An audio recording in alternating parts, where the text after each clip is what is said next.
gracia que recibí.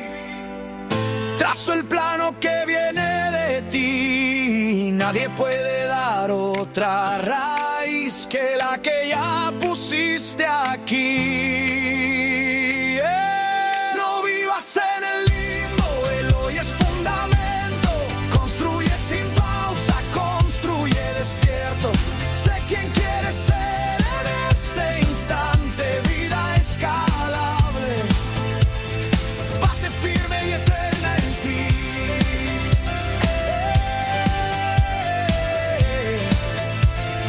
Base firme y eterna en ti.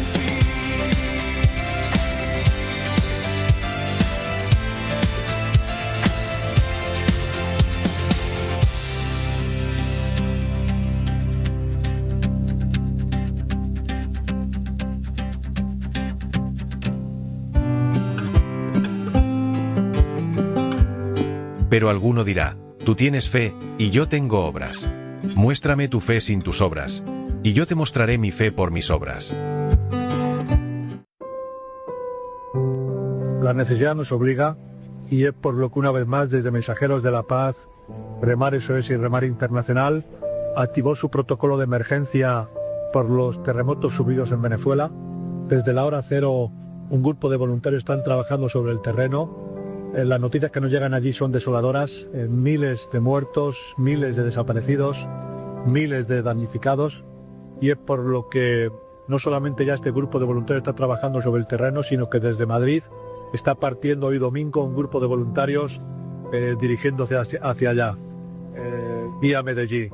Esperamos poder llegar mañana por la tarde, y es por lo que una vez más nos atrevemos, por la necesidad vista en el que sufre, de pedir ayuda a todas aquellas personas que han sido solidarias con nosotros en otras ocasiones.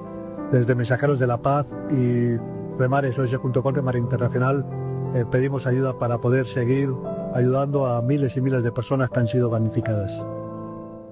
Entra desde cualquier rincón del mundo en remar.org, busca la sección de donativos y súmate hoy a ayudar a Venezuela. Más información en info@remar.org. Estás escuchando Amigos en Radio Solidaria, con Antonio Resco y Jessica Juez.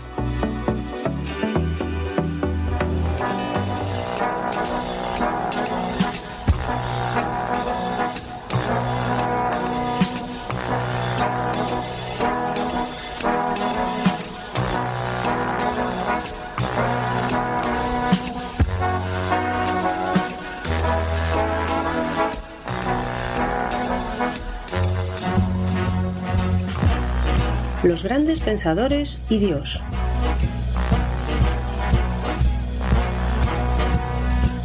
¿Qué pensaban acerca de Dios las grandes mentes que nos han legado su saber? ¿Su opinión acerca de Dios condicionó su vida? Los grandes pensadores y Dios es una serie de entrevistas con el profesor Javier Álvarez Ballesteros, doctor en filosofía, catedrático de bachillerato y profesor en la Facultad de Teología Evangélica. Cada semana, en este mismo día y a esta misma hora, presentada por Daniel Baluja, podrás escuchar aquí una nueva entrevista que te descubrirá, de forma amena y sencilla, las inquietudes existenciales de los sabios a lo largo de la historia.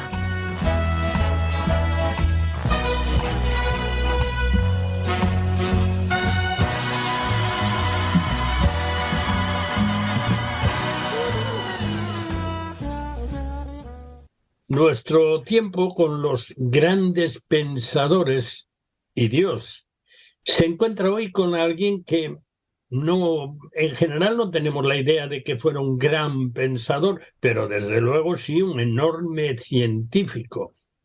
Y le gustaba mucho tocar el violín. Se trata de Albert Einstein. Bienvenido, Javier. Pues muchas gracias, bien hallado. Bueno, pues vamos a situarnos allá, en fin, a finales del siglo XIX, que creo que es el momento en que viene Einstein al mundo. Sitúanos así un poquito en el ambiente. Pues Einstein sí nacerá a finales del siglo XIX, pero su obra, que va a transformar pues, el mundo y la concepción que tenemos de él, se desarrolla sobre todo en el siglo XX. Es ya un lugar donde la física, la ciencia ha sufrido un profundo cambio. Es una época de transformaciones sociales, culturales, políticas, de muchísimo desarrollo científico y tecnológico también. Pensemos que es la era de la bomba atómica, de la energía atómica. El siglo XX fue también uno de los siglos seguramente más violentos de toda la historia de la humanidad. Pensemos que hay 2 guerras mundiales que Einstein tuvo que vivir, que atravesar, la Revolución Rusa de 1917. En filosofía y en teología va a haber un movimiento muy importante que se llama el existencialismo. El ser humano está arrojado en la existencia, tiene que decidir lo que hace con su vida. Y luego pues también es una época de transformaciones también en el arte, las famosas vanguardias, revolución de las artes plásticas, la pintura, la escultura, etc. Es decir, es un siglo de un desarrollo muy rápido de las cosas y de muchos cambios. Vamos a acercarnos a lo esencial de la vida de Einstein. Pues nació en Ulm, en Alemania, en el año 1879, de una familia judía no practicante. Parece que Einstein fue un chico que le costó hablar, hasta los 3 años no dijo palabra. Entonces indica pues ciertas dificultades de aprendizaje. Tuvo una infancia y una adolescencia un tanto inestable. Pues como alumno era un poco díscolo, un poco problemático. Un profesor de los que tuvo ahí en lo que hoy sería la enseñanza secundaria dijo de él que nunca conseguiría nada en la vida. Poco a poco fue saliendo adelante, tuvo que viajar por motivos del trabajo o los negocios de su familia, Alemania, Italia, a Suiza. Le costó encontrar trabajo porque sus notas cuando se graduó no eran demasiado brillantes. Y encontró trabajo en la Oficina Federal de Patentes de Suiza, en Berna. Y ahí, en el año 1905, escribió 4 artículos que son muy importantes. En el año 1910, en Berlín, es nombrado miembro de la Academia Prusiana de las Ciencias. En el 1915, un año muy importante, publicó su teoría de la relatividad general. En el 1921 recibió el premio Nobel por unos estudios que había realizado sobre el efecto fotoeléctrico, es decir, no por la teoría de la relatividad, sino por unos estudios previos. En el año 1932, con el ascenso del nazismo, tiene que emigrar a Estados Unidos, va a ir a la Universidad de Princeton y ahí estaría pues trabajando por encontrar lo que se llama una teoría unificada del campo, o sea, unir las distintas teorías físicas, pero sin éxito. Y luego ya en el año 1955 fallecería en los Estados Unidos. De todas formas, este personaje que es reputado como el científico más importante del siglo XX, no era muy brillante en su tiempo de estudios, pero sí hay algo que sus biógrafos destacan, y es que era un muy bueno en las matemáticas. Pero es cierto que es un físico que va a hacer una física muy teórica, muy marcada también por desarrollos matemáticos difíciles, de desarrollos matemáticos pues que también se pueden explicar por cambios que hay en ese momento en las matemáticas, en la historia de las matemáticas. Sabes, a veces pensamos que las matemáticas, como son, en fin, números que no se pueden cambiar, que no pueden evolucionar. Sí, es que además sin estas transformaciones que hay en el mundo matemático, las matemáticas entran, la fundamentación de las matemáticas entra en crisis en el siglo XIX. ¿Por qué? Pues porque las matemáticas hasta ese momento habían sido las matemáticas de Euclides, que son unas matemáticas axiomáticas, es decir, que arrancan de unas verdades que no necesitan demostración, pero los matemáticos del siglo XIX empiezan a pensar, bueno, ¿y cómo se fundamenta esto? Entonces se crea ahí toda una polémica, y en concreto sobre el quinto postulado de Euclides, que es que entre un punto exterior a una recta y una recta se puede trazar, decía Euclides, solamente una paralela. Pues surgen geometrías que se llaman geometrías no euclidianas, de Riemann y Lobachevsky, que van a dar soluciones distintas a ese axioma, y a partir de ahí se van a crear las geometrías que se llaman no euclidianas. Y estas geometrías pues, van a tener después muchísima importancia en el desarrollo de la física. Pero es verdad que, en fin, la historia de las matemáticas podemos encontrar a grandísimos pensadores y muchos de ellos cristianos. Vamos a asomarnos ya a los primeros trabajos científicos en particular, pero también los trabajos para ganarse la vida de Einstein. Justamente es cuando está trabajando en esa oficina de patentes, que era un trabajo para él, pues, digamos, muy monótono, muy repetitivo, que no era exactamente algo donde él se pudiese desarrollar, pero durante ese tiempo él escribe 4 artículos que son artículos importantísimos. Aparece en el año 1905, no sé si dice la fecha. El primero de estos artículos es sobre el efecto fotoeléctrico y tiene que ver con lo que ocurre cuando un haz de luz golpea una placa de metal y saltan electrones. Bueno, esto era una hipótesis que en principio parecía muy poco verosímil, pero fue precisamente por este estudio del efecto fotoeléctrico por lo que luego en el año 1921 recibirá el premio Nobel. Comentábamos antes al repasar un poco su vida. El segundo artículo demostró que el movimiento browniano, que es el estudio de las partículas suspendidas en un líquido, este movimiento browniano él lo utilizó para demostrar, para probar la teoría atómica. También es un artículo muy, muy interesante. Luego, en el tercer artículo, va a tratar sobre la electrodinámica de los cuerpos en movimiento. Y es ahí donde él va a formular la primera tesis sobre la relatividad, que se llama teoría de la relatividad especial o restringida. Y un último artículo es donde él establece esto tan famoso de la equivalencia entre la masa y la energía. Es la famosa ecuación E es igual a m por c al cuadrado. Es decir, la energía es igual a la masa por la velocidad de la luz al cuadrado. Cosa que luego pues, le causaría algún tipo de tristeza. Ha tenido muchas aplicaciones esta fórmula, ¿verdad? Y una de ellas pues, fue al desarrollo de la bomba atómica que se lanzó sobre Hiroshima y Nagasaki en el año 45. Y claro, pues esto a Einstein, que era un pacifista convencido, pues no le causó demasiada alegría. Pero bueno, es lo que tiene, que la ciencia a veces puede tener usos científicos, tecnológicos, pues que no valen para construir, sino para destruir. Los inventos de cualquier tipo, los primeros que los estudian a ver si les sirven, son los señores de la guerra. Eso ha sido así siempre. En ese caso, pues a partir de las matemáticas y de la física, pues mira tú la que han liado. ¿Qué puedes adelantarnos? Estamos hablando de temas que resultan un poco complejos para los de a pie que escuchan el programa. Tenemos que acercárselo lo más posible. ¿Qué es eso del espacio-tiempo? El espacio-tiempo es algo, como tú dices, complejo. En cierta ocasión, Agustín de Hipona, nuestro famoso San Agustín, en el libro de las Confesiones, hace una pregunta, dice, ¿qué es pues el tiempo? Y dice San Agustín, si nadie me lo pregunta, lo sé, pero si quiero explicárselo al que me lo pregunta, dice, entonces ya no lo sé. Esta realidad del tiempo, ¿qué es el tiempo? ¿Qué es el espacio? Bueno, pues lo que dice la teoría de la relatividad es que hay una magnitud absoluta, que es la velocidad de la luz, que va a 300.000 kilómetros aproximadamente, 300.000 kilómetros por segundo. Pero el espacio y el tiempo no son magnitudes absolutas, sino que, dependiendo de la velocidad, cuando van a una velocidad cercana a la velocidad de la luz, el espacio se contrae y el tiempo se dilata.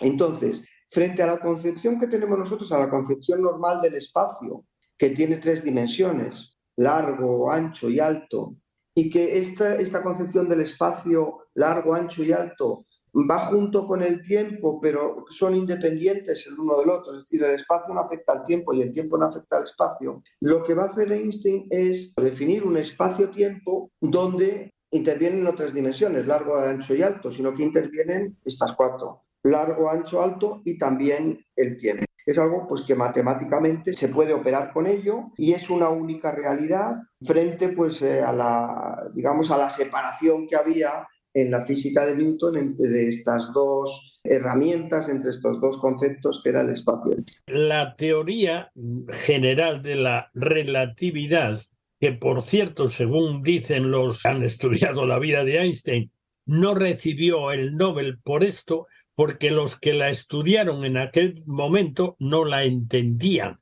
¿La teoría general de la relatividad acompaña alguna comprobación experimental o era solo una teoría matemática? no sé quién dijo, si no puedes explicar la teoría de la relatividad a un niño es porque tú no la has entendido, pero a mí me parece que es un poquito más compleja que eso. La verdad es que no me extraña que fuese difícil de entender cuando él la propone. Y claro, la cuestión es que era algo muy novedoso. En concreto, la teoría general de la relatividad lo que va a decir es que la gravedad no es una fuerza, sino que es una curvatura del espacio-tiempo. Es decir, que no hay tal cosa como aquello que pensaba Newton de una fuerza, un poder interno que funcione de esa manera. Y esto no tenía una comprobación experimental, pero lo que decía Einstein hizo una predicción, y es que la luz que viene de una estrella debe curvarse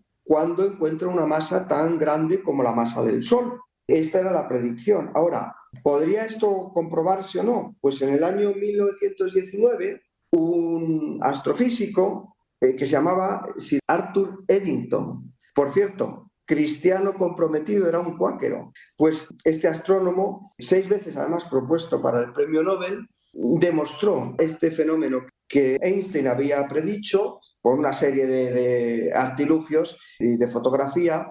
Pues él demostró que la luz que provenía de una determinada estrella se curvaba al pasar por el Sol. Y esto pues fue la comprobación experimental de que la teoría de Einstein era correcta, porque los fenómenos ocurrían en la naturaleza tal como Einstein había predicho y no como era de esperar según el modelo anterior, que era el modelo de Newton. ¿Por qué fue tan importante la formulación de esa teoría, la teoría de la relatividad? Bueno, pues porque al demostrarse que esta teoría no es solo una teoría muy hermosa, muy bien construida, sino que realmente pues las cosas funcionan como la teoría establece, pues ha tenido importantísimas repercusiones en nuestra concepción del mundo. Es decir, Einstein pensaba que nuestro universo es un universo finito, pero que es ilimitado, o sea, que está en expansión. Esto ha producido pues cambios en nuestra forma de ver el mundo, en la astrofísica, en la cosmología,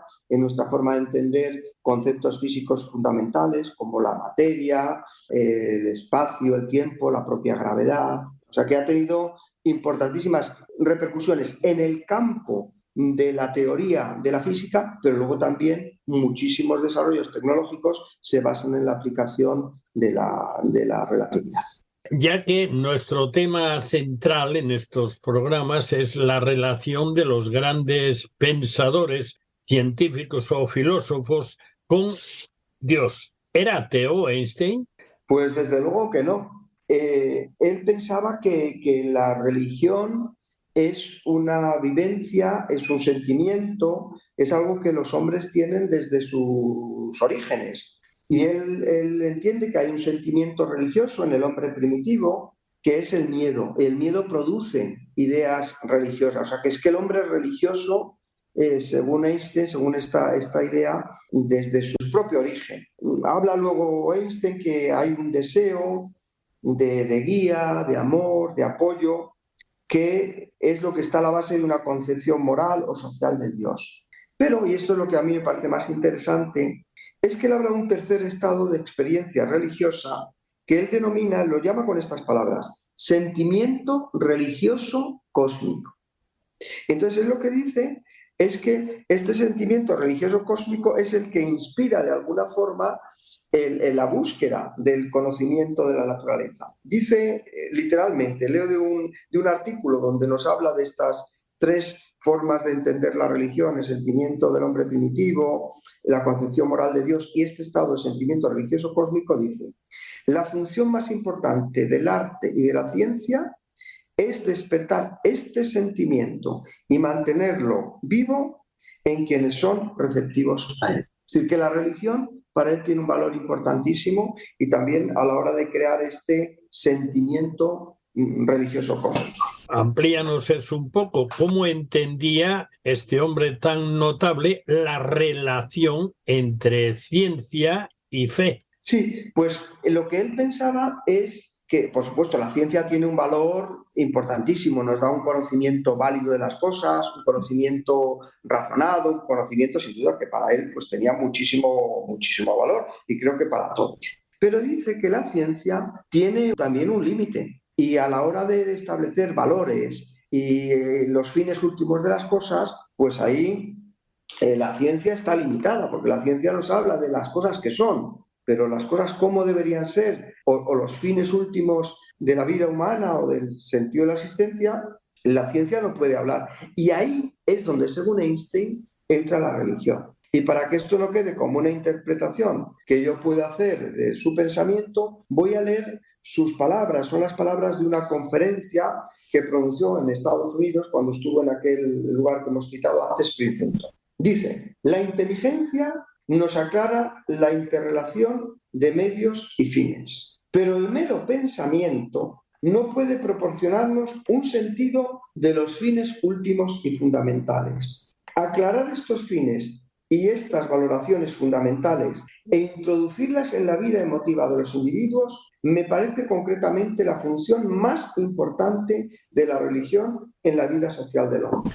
Y se pregunta de qué deriva la autoridad de tales fines fundamentales, dado que solo pueden cimentarse y justificarse únicamente en la razón, solo cabe decir son, en una sociedad sana, tradiciones poderosas que influyen en la conducta y en las aspiraciones y en los juicios de los individuos. Es decir, están allí como algo vivo, sin que sea necesario buscar una justificación de su existencia. Adquieren existencia no a través de la demostración, sino de la revelación por intermedio de personalidades vigorosas. No hay que intentar justificarlas, sino más bien captar su naturaleza simple y claramente. Y dice el párrafo siguiente: los más elevados principios de nuestras aspiraciones y juicios nos los proporciona la tradición religiosa judio-cristiana. Es decir, que son verdades sencillas, que son verdades simples, que nos orientan sobre los fines últimos y fundamentales de la vida humana y que no necesitan una demostración científica, sino que son cosas que la tradición nos lo ha transmitido por medio de una revelación. Esto es lo que dice el propio Einstein en el artículo, en el discurso que acabo de leer. Interesante que se refiere a la revelación. Evidentemente no amplió esa idea, pero los que estaban escuchando seguro que lo percibían mucho más allá de la simple palabra. Sí, a ver, aunque Einstein es judío de familia, digamos, sería un judío cultural, él no practicó nunca el judaísmo como religión, pero sí que tiene un respeto por esta dimensión cultural de la fe judeo-cristiana, como acaba de citar, y él pues reconoce muchísimo ese valor, aunque él no fuera practicante. Incluso en cierta ocasión él dijo: yo creo en el Dios de Spinoza, que era un Dios pues que se identificaba con la naturaleza, algo parecido al panteísmo. Lo que creo que es importante señalar es que, desde luego, en relación a tu pregunta anterior, lo que no era Einstein era un ateo, era una persona que tenía una sensibilidad religiosa muy profunda. Nos ha hablado de ese sentimiento religioso cósmico. Por tanto, si hubiera que inclinar la balanza de un lado a otro, se inclinaría más bien del lado de la religiosidad, o de reconocer la religión como algo importantísimo en la vida del hombre, que defender, como hacen los ateos, la eliminación de esa dimensión del ser humano. Claro, lo que pasa es que cuando enfrentamos religión, ateísmo, queremos decir que religión es reconocer a Dios y ateísmo no. Efectivamente, entonces lo que ocurre es que un pensador como Einstein dice: la ciencia se inclina más del lado del ateísmo, la ciencia nos conduce al ateísmo, o la ciencia es compatible con una experiencia religiosa. Y lo que está diciendo Einstein es que la ciencia no solamente que es compatible, sino que se complementa con una visión religiosa que proporciona valores y fines fundamentales a la existencia humana. Hemos visto a los grandes artífices de la ciencia moderna, como Galileo, como Newton. Hemos hablado, aunque no hemos entrado al personaje de Copérnico, de Kepler, que eran personas profundamente cristianas. Ahora, frente a la fe bíblica indudable de los primeros científicos modernos, puede decirse que la ciencia contemporánea de los siglos XX, en el que estamos con este personaje, y del siglo XXI, que esa ciencia se ha decantado más bien por el ateísmo, o o por ignorar a Dios, que no es tan agresivo? Pues en lugar de darte mi opinión directamente, que ya puedes imaginar cuál es, y no es una cuestión solamente de opiniones, es una cuestión, como siempre, de investigar un poco la historia, voy a leer una cita de un autor que se llama Ken Wilber.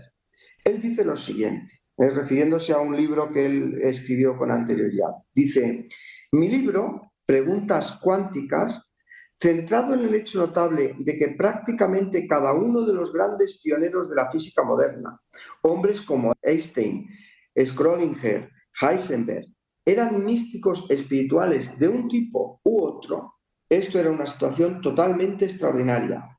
Y la más dura de las ciencias, la física, llegó y chocó de golpe con la religión más tierna, el misticismo. ¿Por qué? Se pregunta este autor. Y a todo esto pregunta, ¿qué era exactamente el misticismo de todos modos? Dice, así he conjuntado los escritos de, fíjate la lista que hace este señor de personajes, que alguno de ellos podemos tratar. Einstein, Heisenberg, Schrödinger, Luis de Broglie, Max Planck, Niels Bohr, Wolfram Pauli, Sir Arthur Eddington, del que hemos hablado hoy, y Sir James, dice, la genialidad científica de estos hombres es indestructible. Todos menos dos de estos fueron galardonados con el premio Nobel. Lo que es tan sorprendente, como dije, es que todos ellos comparten una visión del mundo profundamente espiritual o cósmica, que es quizá lo último que uno esperaría de los pioneros científicos. Es decir, lo que está diciendo este señor es que los padres de la física contemporánea, de la ciencia contemporánea, no solamente es que no fueran ateos, sino que eran profundamente místicos, profundamente espirituales. Si analizamos de algunos de estos que él cita u otros más, pues podremos ver que algunos eran cristianos, otros pues no eran cristianos. Pero lo que está diciendo este señor es que todos ellos tenían una profunda dimensión religiosa o espiritual. Es decir, que sea como fuere, lo que marca la vida de estos grandes hombres, grandes genios de la física contemporánea, por lo menos de la lista que él señala, es que no eran ateos, sino que eran profundamente espirituales, con una espiritualidad de carácter místico. Hombre, me gustaría que intentaras explicar algo. Es como si los científicos actuales, si parten del hecho de Dios, es como si eso fuera menos ciencia, más religión y menos ciencia. Y entonces quedarían, por decirlo así, desautorizados en la sociedad moderna, que ha aparcado a Dios. Tú que te asomas mucho más al mundo del pensamiento, y por eso estamos aquí escuchándote, ¿cómo ves tú esto? ¿Será que aún dándose cuenta del hecho de Dios, digamos que no lo resaltan porque serían juzgados como menos científicos por el pensamiento actual? Sí, pues yo creo que eso es por algo que está en el ambiente, que no es precisamente el love is in the air, no es el amor, sino más bien una especie de, no sé, de prejuicio o de descrédito de lo religioso. Fíjate, hace poco yo oía en un programa lo siguiente, hablaba de personas que dicen, es que a pesar de la ciencia son creyentes, como si fuera una especie de incompatibilidad, cuando hemos visto esta lista de científicos que han sido todos creyentes, unos cristianos, otros no, pero eso no es demasiado importante, pero creyentes. Entonces, yo lo que pienso es, ¿y si se dijera lo contrario? ¿Y si dijéramos, en lugar de eso que está tan común, a pesar de la ciencia creían en Dios, como si fuera una excepción? No, lo que podríamos decir es, lógicamente, al ser científicos, fueron grandes creyentes y no tuvieron ningún problema en tener una fe en ocasiones muy profunda, en otras ocasiones incluso muy elevada, muy mística, porque no veían ningún problema entre una cosa y la otra. Y podríamos dar la vuelta a la tortilla de lo que oía en el programa aquel de televisión y decir, es que hay otros que a pesar de la ciencia no lo eran. Es decir, hay algunos que a pesar de la ciencia, a pesar de lo que nos enseña la ciencia acerca de la maravilla de la creación de Dios, pues algunos persisten en ser ateos. Lo que pasa es que lo que está de moda es precisamente lo contrario. Es decir, a pesar de la ciencia, son creyentes. Pues bueno, mire usted un poco la historia y vea lo que los constructores de la ciencia, por lo menos de la ciencia del mundo occidental, han pensado, han vivido, han sentido y han dicho, porque está en documentos, está en textos acerca de la fe, de la religión y de las creencias. Yo te lo preguntaba porque en lo que va de siglo, de manera especial, parece que hay un esfuerzo de no mencionar a Dios, se hable de lo que se hable. Es como si Dios estorbara el desarrollo del pensamiento. Y esto es premeditado, esto está influido por un cambio en el pensamiento en este momento.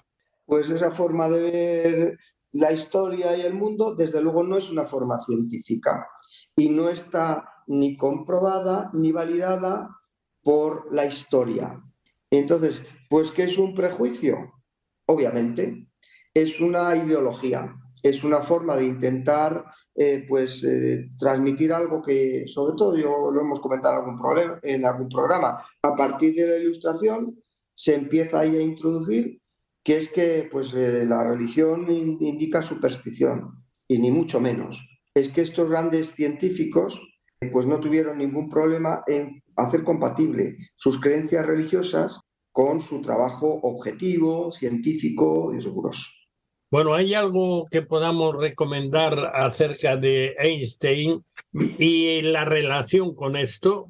Algo que podamos recomendar para los que les gusta leer, porque hay otros que con esto ya se conforman. Bueno, los propios textos de Einstein, hay algunos libros, algunos de divulgación, pero yo tengo ahora en mi mano pues uno que se llama Albert Einstein, sobre la teoría de la relatividad, y está editado por Sharpe. Es un libro donde se recogen estudios, la primera parte sobre todo más de naturaleza científica, pero luego hay toda una parte de trabajo sobre su visión del mundo, donde nos va a hablar de cómo entendía él al ser humano, la libertad, la política. Estos textos que he leído sobre la religión, estas ideas que hemos compartido de cómo pensaba Einstein, están sacados de este libro que te comentaba. Pero hay otros libros también con títulos diferentes. Bueno, pues llegamos al cierre por amor al tiempo, para que los que nos escuchan respeten nuestra fidelidad en cumplir con el horario. Así que muchas gracias, Javier, un día más por acercarnos a la historia del pensamiento y de la ciencia. Pues gracias a ti. Los grandes pensadores y Dios se despide hasta la próxima semana, el mismo día y a la misma hora, cuando podrás escuchar aquí una nueva e interesante entrevista con Javier Álvarez Ballesteros, que nos acercará una vez más a las biografías íntimas de figuras destacadas de la historia. Estás escuchando Radio Solidaria. No llegamos a fin de mes y todo se junta. La lavadora no funciona, el sofá ya no da para más y encima este mes hay que hacer regalos. No te aflijas, siempre hay solución. En Hiperrastro encontrarás oportunidades de segunda mano a precios muy bajos. Muebles, electrodomésticos, música, literatura y un sinfín de curiosidades. Visítanos, planifica tus compras, regalos y cubre las necesidades de los tuyos sin quitarte de otras cosas. Todo adaptado a tu bolsillo. Encuentra tu tienda más cercana en hiperrastro.com o pregunta en el 902 444 117. Estamos con... ¿Cómo te llamas? Wildred. ¿Qué años tienes? 22. Estás diciendo de que te has sido afectada, te has quedado sin hogar, Sí. estás durmiendo en esta zona, ¿verdad? Y nos estás pidiendo, ¿qué nos estás pidiendo, por favor? Colchón. ¿Me decías que tenías una niña pequeña? Sí. Pues, Tiene asma ahorita. Pues te vamos a conseguir un colchón y una tienda de campaña mañana. Wildred solo anhela un colchón para acomodar a su hija. Miles de venezolanos necesitan hoy tu ayuda. Dona ahora en remar.org. Proyecto de apadrinamiento de hogares.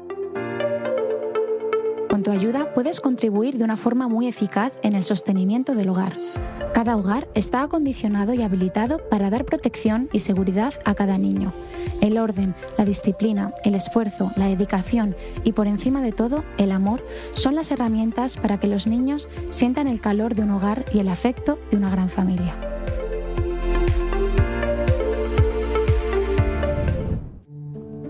La ONG Remar, como acostumbra, ya está al pie de la catástrofe en Venezuela. El equipo que trabaja en Caracas ya reparte alimentos y colabora directamente con los damnificados. Otro equipo viaja desde Europa y se agrupará con otros voluntarios que irán desde los países limítrofes para potenciar la ayuda, con manos y recursos enviados desde Remar Internacional. Contamos con las oraciones de apoyo en esta situación tan dramática y con la ayuda de Dios, que podamos llevar socorro y consuelo en medio de tanta necesidad. Entra desde cualquier rincón del mundo en remar.org, busca la sección de donativos y súmate hoy a ayudar a Venezuela. Los libros de Miguel Díez sobre misión y liderazgo te llevan a dar el siguiente paso. Hacer discípulos, desatando burritos, id por todo el mundo. Héroes de la Fe, 95 tesis vivas, ministerios, teatro evangelístico. Adquiere sus libros en la tienda online librerialosolivos.com o por WhatsApp al 642-938599. Una bicicleta en un balcón es un trasto que estorba. Esa misma bicicleta, en África, lleva a un hombre al trabajo todos los días. Dona tu bici y siembra futuro hoy mismo. Bicicletas para África es una iniciativa de Radio Solidaria y el Departamento de Misiones de la ONG Remar Internacional. Contacta por WhatsApp 607-824-824.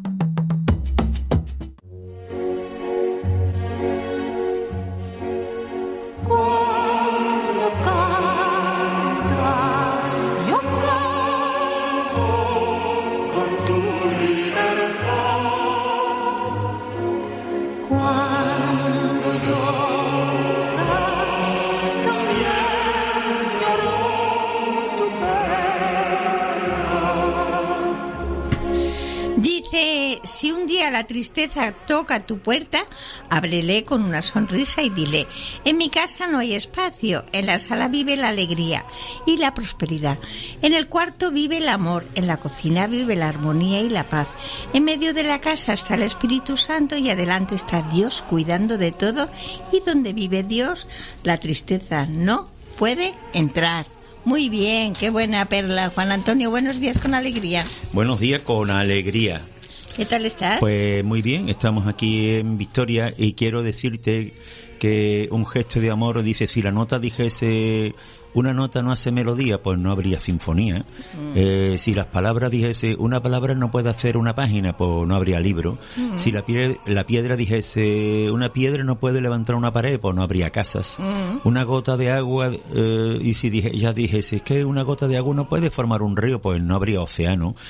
Si el grano de trigo dijese, un grano no puede sembrar un campo, pues no habría cosecha.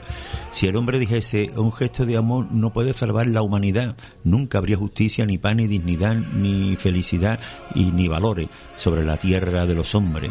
Como la sinfonía necesita cada nota, como el libro necesita de cada palabra, como la casa necesita de cada piedra, como el océano necesita de cada gota de agua, como la cosecha necesita de cada grano de trigo, la humanidad necesita de ti y de mí allí donde estemos, que somos únicos y por tanto irreemplazables.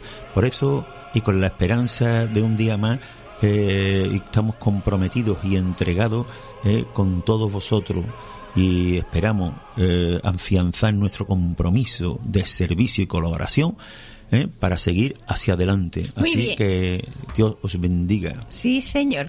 Pues así comenzamos. Bienvenidos, amigos y amigas oyentes de Radio Solidaria. Para todos, muy buenos días con alegría. Bueno, ya nosotros felices, agradecidos al Señor por poder estar aquí en compañía vuestra. Ya sabéis que es para presentar, dedicamos este tiempo para presentar los libros Valores, Perlas de Sabiduría en Trajes de Faena. Son un balneario para tu vida, un spa para el alma, un refrigerio para todo el cuerpo, un completo de verdad, que de verdad os decimos que lo podáis conseguir porque os agradará, ya que nada tiene su devocional, como yo siempre digo, y esto lo tengo que decir, principalmente su devocional por la mañana y por la noche, que al cabo del año habéis leído la palabra del Señor. Y otra cosa muy de bendición es que todo lo que se apadrina va para esta gran obra del Señor, como es Remar, Así que se apadrinan niños con este dinero. Os animo, de verdad, va. Pues sí, esposa Pili, vamos aquí a tocar un tema. Yo estaba antes diciendo que si la nota dijese una nota no hace melodía, pues no habría sinfonía, ¿no? Así que solamente con una cuerda. Esto es una anécdota.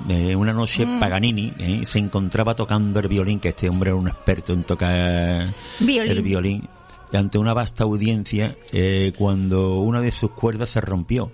Comenzó a sudar a gota limpia, pero continuó tocando de forma improvisada. Entonces se le rompió la segunda cuerda, porque el violín tiene cuatro cuerdas, y luego se le rompió la tercera, y entonces el violinista completó su obra musical con una sola cuerda. Aún antes de que acabase, el público ya se había puesto en pie y estaban aplaudiendo fervorosamente. Cuando acabaron, Paganini alzó su violín y hizo un gesto de reconocimiento al director de la orquesta, pidiendo que comenzara de nuevo. Este sonrió a la multitud y gritó: Paganini, con una sola cuerda. Colocando su Stradivarius bajo su barbilla, comenzó de nuevo a tocar la sinfonía, y entonces, mientras la audiencia y el director de orquesta observaban maravillados, el espíritu de Paganini entonces se alojó y en todas estas personas que estaban oyendo, y se apegó a su violín. Y aun cuando este solo tenía una sola cuerda, al finalizar el concierto le preguntaron: pero ¿cómo consiguió usted terminar la sinfonía con una cuerda? Y a lo que Paganini contestó: lo que cuentan, señores, no son las cuerdas que tú has perdido, sino lo que hace con la que te queda. Entonces no lamentes que la rosa tenga espinas, celebra que las espinas tengan rosas, porque lo que cuenta no son las cuerdas que has perdido en la vida, sino lo que te quedan, y a ver qué hace con las que te quedan, y ahí tú puedes hacer una gran sinfonía. Qué buena, sí señor. Bueno, pues aquí vamos con una perla, amigos y amigas, sobre el esfuerzo. Dice que algunas personas sueñan con causas nobles, mientras tanto otras trabajan duro y las realizan. Qué verdad tan grande, ¿eh? A ver, muy bien, pues dice: el aburrimiento es una enfermedad cuyo remedio es el trabajo. El placer es solo un paliativo. Eso le decía el duque de Levis. La constancia es la virtud por la que todas las obras dan su fruto. Por eso hay que tener constancia, perseverancia, tiempo, más trabajo, más tesón, igual a triunfo. Ah, muy bien. Una perla que me gusta. Envejecer es como escalar una gran montaña. Mientras se sube, las fuerzas disminuyen. Pero la mirada es más libre y la vista más amplia y serena. Sí. Cuando se envejece, pues se va teniendo más, ¿cómo se dice? Ahora lo digo yo. Bueno, sigue, vale. Muy curativo. Se puede decir que cada fruta y cada verdura representa una medicina de múltiples usos. Así, por ejemplo, el apio es uno de los vegetales con mayores propiedades curativas. Al principio de la Edad Media era común su uso para los cálculos, estreñimientos y problemas menstruales, para los trastornos del hígado y para la vesícula biliar. Tanto las hojas verdes como los tallos o las raíces bulbosas son extremadamente ricos en ingredientes activos. Posee un contenido bien equilibrado de minerales básicos, vitaminas y elementos nutritivos. Pero además, lo más importante es que es muy bueno para concentraciones de hormonas vegetales y aceites que dan su potente y característico olor. Estos aceites tienen un efecto específico sobre la regulación del sistema nervioso y una gran influencia calmante. Una cucharada de miel en zumo de apio tomada antes de acostarse ayuda a relajarse y a tener un sueño tranquilo. Muy recomendable para aliviar los problemas de ansiedad, estrés e insomnio. Los fuertes poderes diuréticos del apio lo hacen muy eficaz en el control de la artritis y reumatismo.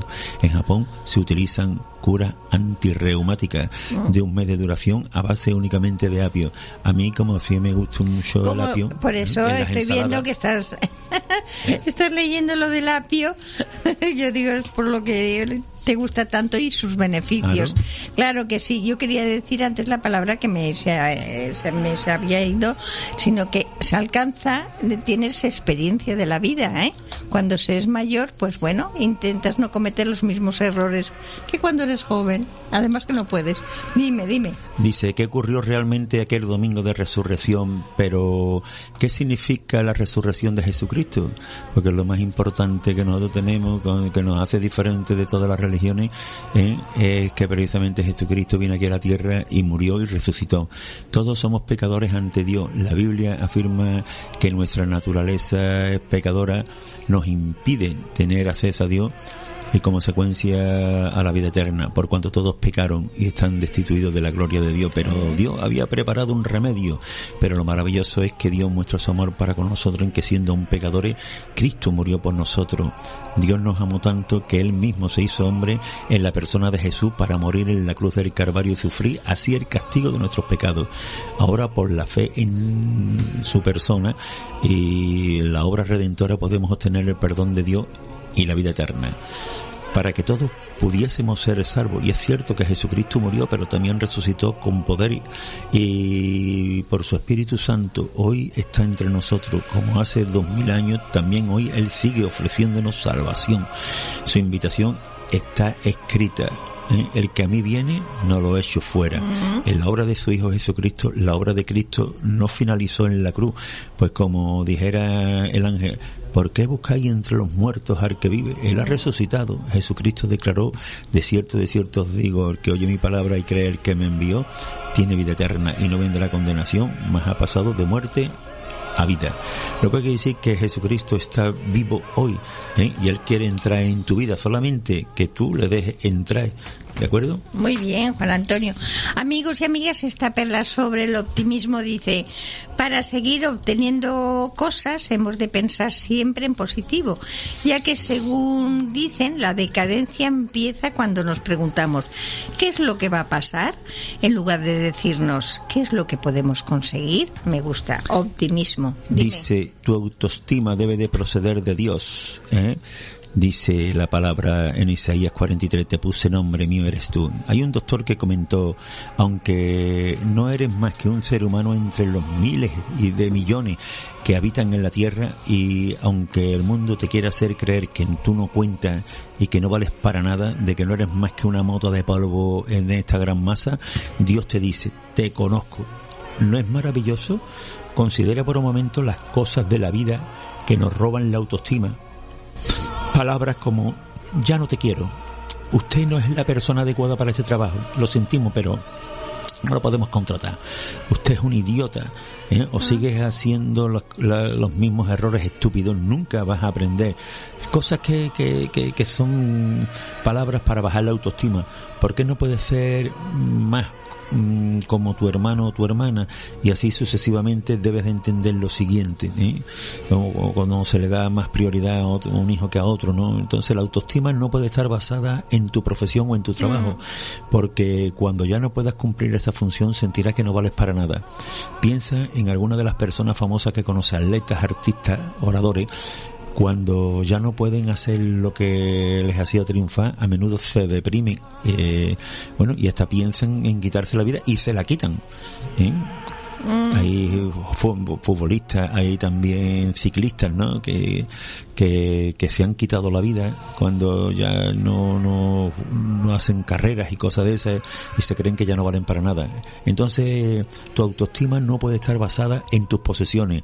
El mercado inmobiliario ha perdido 40% del valor de los últimos 2 años. Muchos vieron cómo su estatus social se venía abajo y su seguridad financiera se desmoronaba, porque habían puesto su autoestima en la riqueza. Tu autoestima no puede estar basada en las opiniones de los demás, porque te dejará vulnerable al rechazo.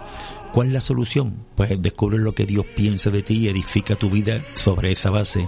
Ahora así dice el Señor, creador tuyo: yo te redimí, te puse nombre, mío eres tú. ¿Hay algo mejor que eso? Así que no tengas ni una autoestima demasiado que te crea que eres el titán de la pradera, ni tampoco muy por debajo creyendo que no vales para nada, ¿no? Muy bien, pues aquí tenéis una perla sobre la generosidad que dice: valora cada día no por los resultados, sino por lo que has sembrado. Siembra. Eso lo tienes tú en en la oficina, ¿no? Sí. Siembra, sí, ¿cómo es, Juan? Siembra. Valora cada día no por los resultados, sino por lo que has sembrado. Muy bien, sí, señor. Muy bien, pues yo voy a concluir y decirte que abrígate en Dios y nunca salgas sin Él. Recuerda que lo hermoso de la vida está frente a ti, pero lo más hermoso está dentro de ti. O sea, tener el Espíritu Santo, fíjate tú qué ¿Así te cosa despides, maravillosa. Juan Antonio? Me despido diciendo que las bendiciones de Dios os persigan por mucho que corráis, y aspira a inspirar antes de expirar. Eso. Aspira a inspirar antes de expirar. Te tienes que esforzar para decir esa frasecita, ¿eh, Sí, Juan porque Antonio? nosotros nos comemos todas las letras, pues si yo las quiero decir todas, Pues por eso lo digo. nosotros decimos aspirar antes de expirar. Ay, qué bueno. Aspira antes de expirar. Pues nada, ha sido un placer, amigos y amigas, oyentes de Radio Solidaria, estar con todos vosotros, la verdad es que sí. Aquí os animamos a que podáis conseguir los libros, que visitéis cogiendo el Metro Porto. Los madrileños tenéis la oportunidad de llegar a la librería y distribuidora Los Olivos, que se encuentra en la calle Clara Campoamor, número 1, esquina con la calle Puerta Bonita, número 6. Ya os digo, cogiendo el Metro Porto, una librería preciosa, una librería que allí hay muy buenos libros, sobre todo de Miguel Díez, el promotor de aquí, de esta obra de Remar, el presidente de Ramón Ubido, no sé si hay, pero su esposa Mari Carmen, muy buena literatura, y los de Juan, pues seguramente también los encontraréis. Bueno, teléfono 91 466 3410, 466 3410. Ala, a conseguir los libros, que de verdad que os serán de bendición. Y bueno, y aquí nos despedimos dándole las gracias a Diego, Ángel, tenemos al jovencito Ángel ahí también en la mesa del control. Gracias por estar ahí, y el Señor nos ayuda y funciona bien. A madrileños, a José, Jessica y Carlos, un abrazo bien fuerte desde aquí, desde Sevilla, y deciros a vosotros gracias por vuestra atención, y que volveremos el próximo día, siempre, si Dios nos lo permite. Feliz día para todos, y sobre todo con mucha paz de corazón. Este trío os desea paz. Shalom.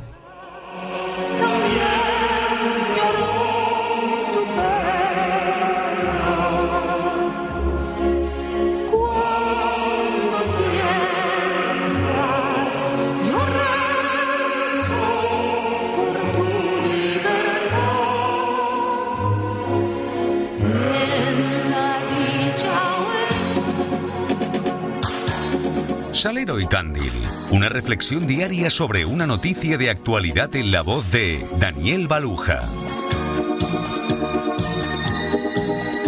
Bienvenidos a Salero y Candil. Nuestro tema para hoy lo hemos titulado Menor Protección, porque leímos en el diario Protestante Digital el siguiente titular: el gobierno justifica la derogación del delito contra los sentimientos religiosos pese a la oposición de las confesiones. En la noticia leemos lo siguiente: el Ejecutivo asegura que las creencias no son titulares de derechos fundamentales. Las confesiones católica, evangélica, judía y musulmana alertaron de una vulneración de la libertad religiosa. El gobierno ha defendido nuevamente su propuesta de derogar el delito contra sentimientos religiosos recogido en el artículo 525 del Código Penal, al considerar que las ideas o creencias no son titulares de derechos fundamentales, sino que quienes ostentan esos derechos son las personas. En el texto, el gobierno insiste en que la clave jurídica, según la jurisprudencia, es que las creencias no pueden ser objeto de derechos fundamentales.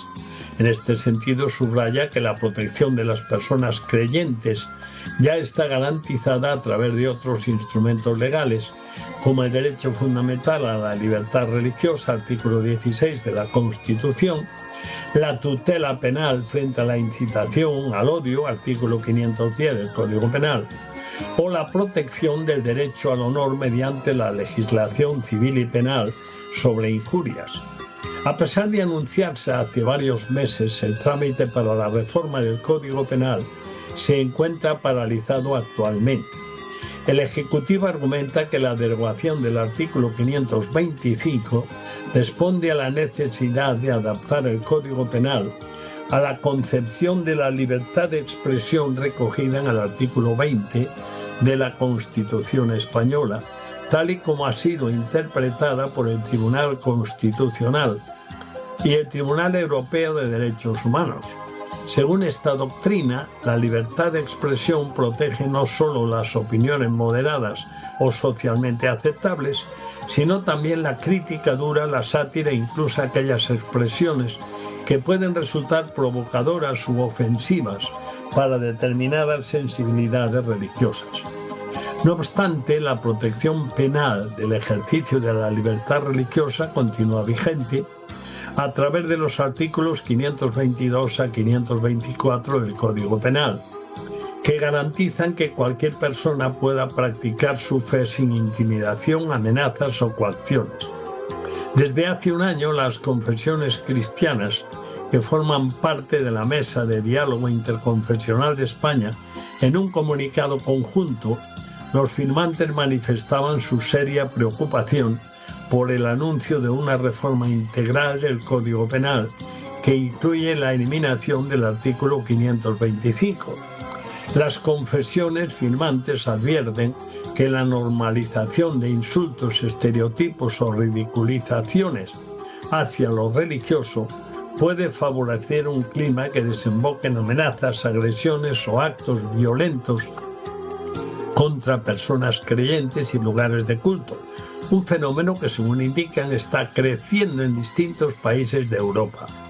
Por ello piden al Gobierno abrir un diálogo respetuoso a través de la Comisión Asesora de Libertad Religiosa. El documento fue firmado en diciembre de 2024 por la Conferencia Episcopal Española, la Federación de Entidades Religiosas Evangélicas de España, FEREDE, diversas iglesias ortodoxas y anglicanas, la Federación de Comunidades Judías de España y la Comisión Islámica de España, entre otras entidades. Bueno, hasta aquí la información y comentamos lo siguiente. Da la impresión que los derechos de los creyentes siguen encogiéndose, pero no así los de ideologías dañinas que nos han invadido. Hasta el próximo día, si Dios quiere, en Salero y Candil. Que Dios te bendiga. Salero y Candil, el libro de Daniel Radio Baluja. Solidaria, la radio que edifica. Estamos con, ¿cómo te llamas? Wildred, ¿Qué años tienes? 22. Estás diciendo de que te has sido afectada, te has quedado sin hogar, Sí. estás durmiendo en esta zona, ¿verdad? Y nos estás pidiendo, ¿qué nos estás pidiendo, por favor? Colchón. ¿Me decías que tenías una niña pequeña? Sí. Tiene asma ahorita. Pues te vamos a conseguir un colchón y una tienda de campaña mañana. Wildred solo anhela un colchón para acomodar a su hija. Miles de venezolanos necesitan hoy tu ayuda. Dona ahora en remar.org. Proyecto de apadrinamiento de hogares. Con tu ayuda puedes contribuir de una forma muy eficaz en el sostenimiento del hogar. Cada hogar está acondicionado y habilitado para dar protección y seguridad a cada niño. El orden, la disciplina, el esfuerzo, la dedicación y, por encima de todo, el amor son las herramientas para que los niños sientan el calor de un hogar y el afecto de una gran familia.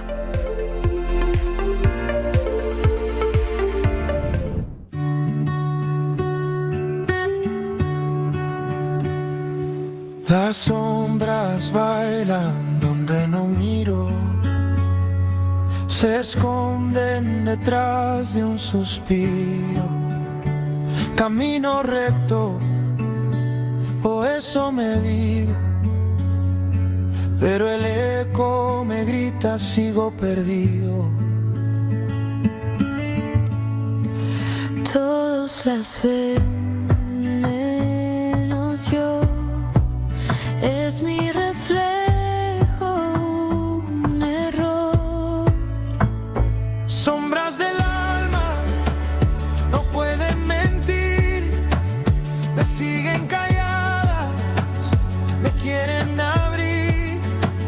No puedo negarlas, están frente a mí. Dios, dame la luz para poder vivir.